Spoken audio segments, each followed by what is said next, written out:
Welcome to The Explainer.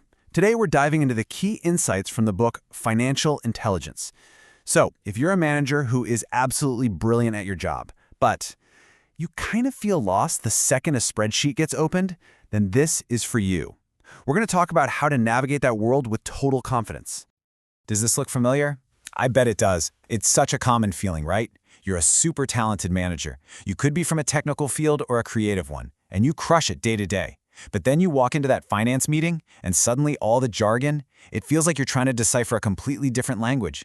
It's almost like a wall between you and showing how great your work actually is. And that feeling, that's the exact problem the book Financial Intelligence by Karen Berman and Joe Knight is designed to solve. You can think of it as your personal guide for cutting right through all that financial fog. It's all about giving managers like you the tools and the confidence to finally make sense of all that data. So the book kicks off with a really big idea, one that completely reframes how we should even think about financial literacy in the first place. And honestly, it's probably not what you're expecting. What the authors argue is that financial intelligence, it's not some specialized niche skill that's only for the accountants in the corner office. No way. They say it's a core competency. It's just as essential to being a great manager as knowing how to communicate or lead a team. It's a fundamental skill that everyone really needs. Okay, next up is a concept that the review we're looking at calls a true aha moment, and I mean it. It's a single phrase that might completely change how you look at your company's performance from now on. This right here, this is probably the book's most memorable, most powerful line. So what does it mean? It means that the profit number you see on that end of quarter report, it's not some absolute set-in-stone truth. It's actually subjective. It can be shaped and molded by all sorts of different accounting assumptions. So what does that quote actually mean in practice? Well, think about it like this. Profit is an interpretation. Let's say you sell $1,000 worth of your product on credit. You can book that as $1,000 in profit right away, even if you're not going to see a dime of that money for another 60 days. But cash. Cash is the hard, cold money sitting in the bank. It's what you use to pay salaries, to buy supplies, and to, keep the lights on. The book's big point here is that managers need to pay just as much attention to cash flow, maybe even more. Now, the book's second game-changing idea is all about how we read financial reports.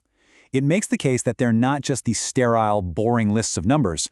They're actually something much more dynamic. They're stories. So instead of seeing a balance sheet as just a pile of data, the book wants you to see it as a story, a narrative about the company's performance, its journey.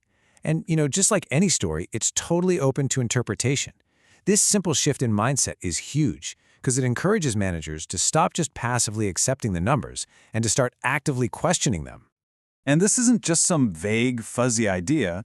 The book actually gives you a super practical method for reading that story. It's a simple two-step process. First, you look at the raw numbers on the page. Then, you start asking those critical questions to uncover the why. All the assumptions and choices that are hidden just beneath the surface. And the book doesn't just stop at the big ideas either. It gives you real, practical tools, like a checklist of key financial stats to look out for. By understanding just a few simple ratios, you can quickly get a pulse on your company's health all by yourself.